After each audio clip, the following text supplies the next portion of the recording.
Hi everyone. आज मैं आपके लिए लाया हूँ आईसीएससी क्लास 8 से एनर्जी। ठीक है। ये 8 और 7 दोनों में ही है, मे बी ये 7th में भी है और 8th में भी है, दोनों क्लासेस में है। ठीक हो गया। तो आज हम बात करेंगे काइनेटिक एनर्जी की। इससे पहले वाले यूनिट में मैंने एनर्जी की बात करी है। ठीक है। आज हम बात करेंगे काइनेटिक एनर्जी की। काइनेटिक एनर्जी होती क्या है, ठीक है।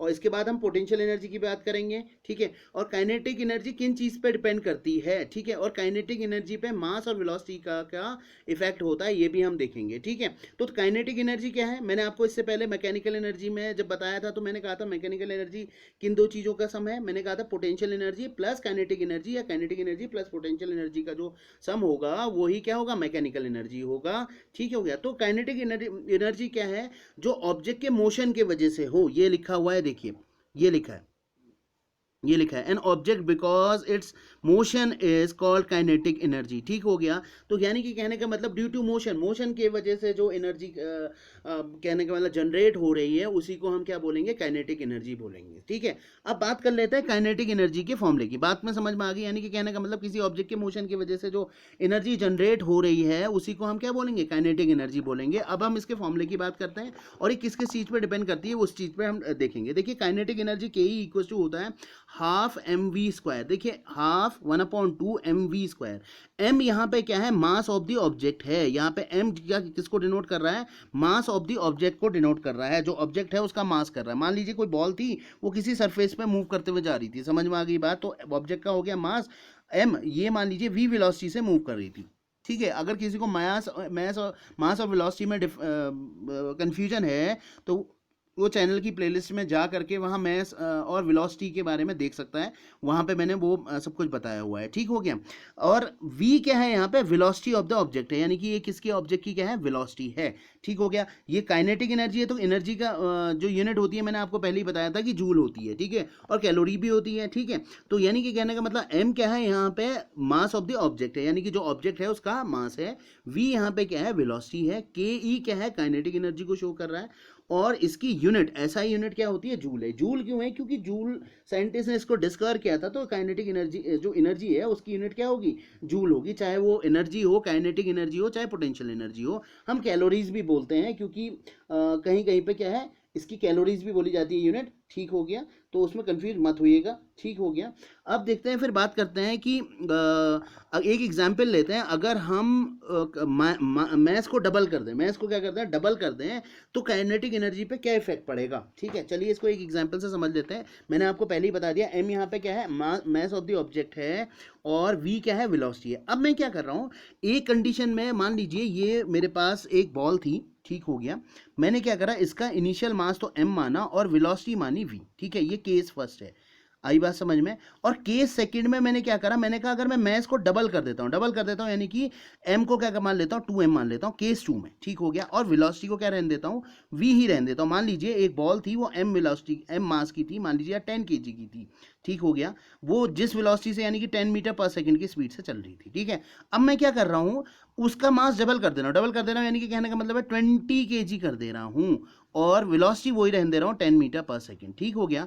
तो मैं देखता हूँ कि कहने का मतलब है कि काइनेटिक एनर्जी पे क्या इफेक्ट पड़ेगा, क्या काइनेटिक एनर्जी डबल हो जाएगी या काइनेटिक एनर्जी हाफ हो जाएगी। तो पहली केस में काइनेटिक एनर्जी क्या हो जाएगी, kinetic energy equal to minus तो m ही है, तो क्या हो जाएगा, हाफ एम वी स्क्वायर। ये रहा पहले वाले केस। तो ये तो केस फर्स्ट हो गया। ठीक हो गया। ये इक्वेशन नंबर फर्स्ट होगी। अब केस सेकंड में मैंने कहा, मैंने मैथ्स को डबल कर दिया है, तो काइनेटिक एनर्जी इक्वल टू क्या हो गई, देखिए हाफ एम की जगह मैंने क्या रखा, 2m। और ये कितना हो गया, वेलोसिटी कितना हो गया, वही वी स्क्वायर। मैंने इसको चेंज तो किया नहीं था। ये इक्वेशन नंबर सेकंड है। ठीक है। अब क्या कर रहा हूँ, इक्वेशन नंबर फर्स्ट को सेकंड से डिवाइड कर दे रहा हूँ, यानी कि इस वाली इक्वेशन को इससे डिवाइड कर देना। देखिए के ई अपॉन क्या हो गया, के ई वन मान लीजिए इसको, ये के ई टू मान लीजिए। ठीक हो गया। या इसको हाँ ई वन अपॉन क्या कर लीजिए, ई टू कर लीजिए, के ई टू। ठीक है। समझ में आ गई बात। ठीक हो गया। तो हम क्या करेंगे, कहने का मतलब क्या है कि इसको डिवाइड कर देंगे। ठीक हो गया। तो डिवाइड करेंगे तो हमारे पास क्या मिलेगा, देखते हैं। यहाँ देखिए इस 2 से मैं इस 2 को कैंसिल कर देता हूँ। ठीक हो गया। तो क्या कहने का मतलब क्या है कि एक को मैं क्या कर दे रहा हूँ, डिवाइड, दूसरे से डिवाइड कर दे रहा हूँ। तो ये क्या हो गया, देखो यहाँ पे ये मैं कर दे रहा हूँ कि ई टू को डिवाइड करता हूँ ई वन से, ई टू को डिवाइड कर रहा हूँ ई वन से। ठीक हो गया। तो ई टू को मैं डिवाइड कर रहा हूँ ई वन से, ये ई टू है। तो ये क्या हो गया, एम वी स्क्वायर अपॉन क्या हो गया, हाफ एम वी स्क्वायर, क्योंकि यहाँ से तो 2 से 2 कैंसिल हो गया। अब देखिए क्या बचा हमारे पास, ये एम वी स्क्वायर से एम वी स्क्वायर चले गया, तो क्या बचा के ई टू अपॉन के ई वन, ठीक है, इक्वल टू क्या हो गया 1/1/2, यही तो बचा, ठीक है। तो ये रेसिप्रोकल हो जाएगा, रेसिप्रोकल होगा तो आपके पास क्या बचेगा, के ई टू अपॉन के ई वन इक्वल टू क्या बचा, ये 2 पर चलेगा, 2 इंटू 1 अपॉन कितना बच गया, 1 बचा, ठीक हो गया। तो अब इसको यहाँ मल्टीप्लाई करेंगे तो काइनेटिक एनर्जी E2 और kinetic energy E1 equal to कितना गया 2/1, इसको यहाँ मल्टीप्लाई करिए, इसको यहाँ मल्टीप्लाई करिए, तो काइनेटिक एनर्जी क्या हो जाएगी, देखिए डबल हो जाएगी। पहली वाली काइनेटिक एनर्जी यानी के ई टू क्या होगी, के ई टू क्या होगी, डबल होगी के ई वन की, ये रखिए, ये लिखा है देखिए। तो काइनेटिक एनर्जी क्या हो जाएगी, डबल हो जाएगी, यानी कि के ई टू क्या हो जाएगी, डबल हो जाएगी, ट्वाइस ऑफ के ई वन।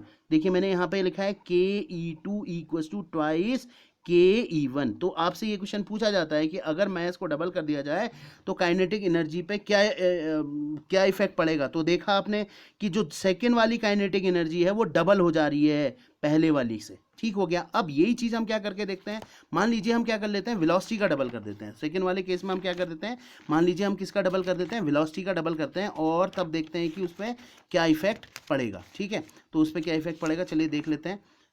ये रहा हमारे पास, ठीक है। अब मैं वेलोसिटी को डबल कर रहा हूँ, मान लीजिए मैथ तो क्या रहा पहले वाले में एम ही रहा बॉडी का, वेलोसिटी क्या रही वी ही रही, लेकिन केस सेकंड में मैंने क्या करा, एम को तो एम ही रहने दिया, लेकिन वेलोसिटी को क्या कर दिया, डबल कर दिया, ठीक हो गया, समझ में आई बात। यानी कि मास अगर 10 kg है तो ये 10 kg ही रहा, ठीक है। अगर मान लीजिए ये था 5 मीटर पर सेकंड थी, तो यहाँ क्या हो गई, ये 10 मीटर पर सेकंड होगी, ऐसे समझ लीजिए, ठीक हो गया।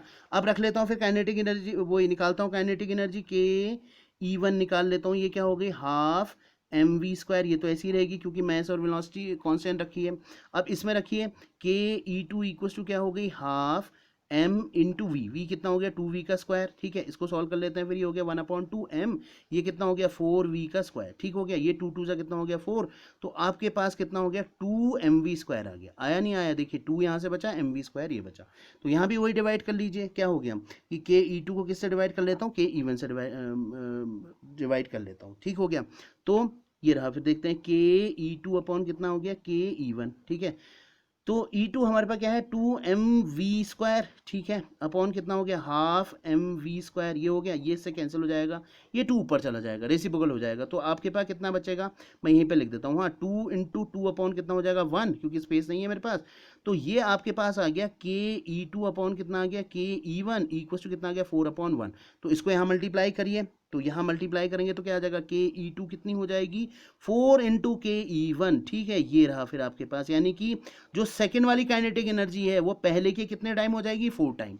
वहाँ क्या हो जा रही थी, अगर मैथ को डबल किया, अगर मैथ को डबल कर रहा हूँ तो देखिए क्या हो जा रही है, काइनेटिक एनर्जी डबल हो जा रही है। अगर इसको डबल कर रहा हूँ तो ये कितने टाइम हो जा रही है, क्योंकि यहाँ स्क्वायर टाइम है तो ये 4 टाइम हो जा रही है, समझ में आई बात। अगर आप वेलोसिटी को डबल करेंगे तो वो उसकी क्या हो जाएगी, जस्ट 4 टाइम हो जाएगी, और मैथ को डबल करेंगे तो वो जस्ट उसकी क्या हो जाएगी, ट्वाइस टाइम हो जाएगी। यानी कहने का मतलब मैथ को डबल करने पर काइनेटिक एनर्जी डबल, और वेलोसिटी को डबल करने पे वो उसकी कितने टाइम हो जाएगी 4 टाइम हो जाएगी, ठीक हो गया, बात समझ में आ गई। तो ठीक है, इन दोनों का आप डेरिवेट करेंगे, आपको समझ में आ गया होगा। अब मैं बात कर लेता हूँ पोटेंशियल एनर्जी। अब पोटेंशियल एनर्जी क्या होती है, जैसे काइनेटिक एनर्जी तो किसकी वजह से हो रही थी, ड्यू टू उसकी किसकी वजह से हो रही थी, मोशन या पोजीशन, मोशन की वजह से, ठीक है। अब kinetic energy sorry potential energy किसकी वजह से होगी, ड्यू टू हिज पोजीशन, ठीक हो गया। ये बहुत पूछा जाता है कि पोटेंशियल एनर्जी किस किस चीज़ में होती है, मैं आपको अभी बताऊंगा, ठीक है। तो पोटेंशियल एनर्जी ये लिखा है इट्स पोजीशन और कंडीशन, ठीक है, जिस पोजीशन पे है और जिस कंडीशन पे है। अभी मैं आपको उसके एग्जांपल दिखाऊंगा, ये पूछा जाता है कि किस किस चीज़ में होता है। तो ये 3 चीज़ों पर डिपेंड करती है। देखिए पोटेंशियल एनर्जी इक्वल टू होता है mgh, ठीक है, m g और h, ये 3 चीज़ों पर डिपेंड करती है। m क्या है यहाँ, बॉडी ऑफ मास, ठीक है। g क्या है, gravitation acceleration due to gravity या एक्सेलरेशन ड्यू टू ग्रेविटी, ऐसे मान लीजिए। h क्या है, हाइट है, यानी कि कहने का मतलब क्या है, ऑब्जेक्ट की हाइट है, मतलब जिस हाइट से वो फेंका जा रहा है, ठीक है। तो यानी कि डायरेक्टली प्रोपोर्शनल का मतलब समझिए, potential energy directly proportional to m, ये लिखा हुआ है आपका यहाँ पर। देखिए मैंने ये सब चीज़ें बता दी हैं आपको, ये आपके पास ये पॉइंट लिखे हुए हैं यहाँ पर, ठीक है। अब मैं एक एक करके बता रहा हूँ, ठीक है। डायरेक्टली प्रोपोर्शनल का मतलब क्या होता है? डायरेक्टली प्रोपोर्शनल का मतलब होता है एक चीज बढ़ेगी तो दूसरी चीज खुद ब खुद बढ़ जाएगी। अगर मास की वैल्यू आप बढ़ाएंगे तो पोटेंशियल एनर्जी खुद ब खुद बढ़ जाएगी। ग्रेविटी की वैल्यू बढ़ाएंगे तो पोटेंशियल एनर्जी खुद ब खुद बढ़ जाएगी, ठीक है। और जितनी ज्यादा आप हाइट को बढ़ाएंगे तो पोटेंशियल एनर्जी की वैल्यू उतनी ज्यादा बढ़ेगी। यानी कि कहने का मतलब डायरेक्टली प्रोपोर्शनल का मतलब होता है अगर आप एक चीज को बढ़ा दें तो दूसरी चीज क्या हो जाएगी? खुद ब खुद बढ़ते जाएगी। जैसे कहने का मतलब आप सिंपल एग्जांपल ऐसे समझ लीजिए, जैसे आप मान लीजिए अगर गैस के ऊपर आपने कोई पानी को बॉईल करने रखा, अगर आप गैस की आंच को तेज कर देंगे तो क्या होगा कि वाटर हीट बढ़ेगी तो क्या होगा? पानी तेजी से उबलने लगेगा। तो वही चीज यहाँ पे भी है। अगर आप एम की एम बढ़ाएंगे, एम डायरेक्टली प्रोपोर्शनल है मतलब ये बढ़ेगा तो ये खुद ब खुद बढ़ेगा, ये जी बढ़ेगा तो ये खुद ब खुद बढ़ जाएगा, हाइट बढ़ेगी तो पोटेंशियल एनर्जी खुद ब खुद बढ़ जाएगी। जैसे एक एग्जांपल समझिए पोटेंशियल एनर्जी का। जैसे कहने का मतलब क्या है, आपने देखा होगा ये आपने धनुष बाण तो खेला होगा, सिंपल सी बात है, ये देखा होगा, ठीक है। इसमें एरो लगाइए कोई और इसको खींचिए, ठीक है। इसको खींचिए तो अगर ये ऐसे करके मान लीजिए तन गई ऐसे करके डोरी, ठीक हो गया, समझ में आई बात? तो इस कंडीशन में इसमें क्या है? पोटेंशियल एनर्जी है। अब आप इसको जब छोड़ देंगे तो ये किस में कन्वर्ट हो जाएगी? काइनेटिक एनर्जी में कन्वर्ट हो जाएगी। यानी कि आपसे पूछा जाए कि अगर इसमें, या फिर जो स्प्रिंग होता है, स्प्रिंग मान लीजिए, या फिर जो घड़ी में स्प्रिंग लगी होती है सिंपल क्लॉक में, उसमें कौन सी एनर्जी होती है? तो जब आप इसमें स्टोर करके रखते हैं, यानी कि इसमें जो की होती है उसको आप घुमाइए तो पीछे, तो इसमें एनर्जी आप किस फॉर्म में रखते हैं? पोटेंशियल एनर्जी के फॉर्म में रखते हैं। और ये जब कहने का मतलब है धीरे धीरे लूज होती है, तो यानी कि जिससे क्लॉक चलती है तो वो क्या हो गई? Kinetic energy. या फिर ऐसे मान लीजिए आपके पास सिंपल एक स्प्रिंग था, ठीक है, ये आपने एक स्प्रिंग रखा, इसको दबा दिया, इसके ऊपर एक बॉल रखी और इसको दबा दिया। बच्चों का वो अभी आता है, देखा होगा आपने, ऐसे शूज होता है एक सिंपल, मान लीजिए, और उसके नीचे एक स्प्रिंग लगी हुई होती है। जब आप इसको खींचते हैं पीछे और यहाँ पे आप एक बॉल रख देते हैं, ठीक है, आप इसको पीछे खींचते हैं, ठीक है, इसको आप पीछे खींचते हैं, आपने देखा होगा क्रैक्स वगैरह में निकलता है, ठीक है। तो इसको जब आप पीछे खींचते हैं तो आप इसमें क्या करते हैं? काइनेटिक एनर्जी आपने स्टोर कर ली, ठीक हो गया, काइनेटिक मतलब काइनेटिक एनर्जी है, समझ में आई बात? लेकिन आप जैसे इसको प्रेस करते हैं और ये आगे इसको क्या कर देता है? किक कर देता है, तो यानी कि कहने का मतलब क्या है? वो क्या हो जाती है? आप किस में कन्वर्ट कर देते हैं? उसको काइनेटिक एनर्जी में कर देते हैं। यानी कि कहने का मतलब क्या है? दबी हुई स्प्रिंग, यानी कि आपने अगर इसको कंप्रेस कर रखा है इस स्प्रिंग को, या यहाँ पे बॉल रख रखी है, आपने इसको दबा रखा, आप इसको छोड़ देंगे तो ये बॉल क्या हो जाएगी? ऊपर, कहने का मतलब इसको फेंक देगा। तो उसमें कौन सी एनर्जी होती है? स्प्रिंग के केस में कौन सी एनर्जी होती है? यानी कहने का मतलब उसमें पोटेंशियल एनर्जी होती है। या फिर ये मान लीजिए आप एरो जो होता है, सिंपल सी बात है, इसमें भी कैसी होती है? अगर आप इसको खींच रहे हैं तो इसमें भी पोटेंशियल एनर्जी होगी। अब लेकिन जैसे ही आप इसको छोड़ेंगे तो किसमें कन्वर्ट हो जाएगी? काइनेटिक एनर्जी में हो जाएगी।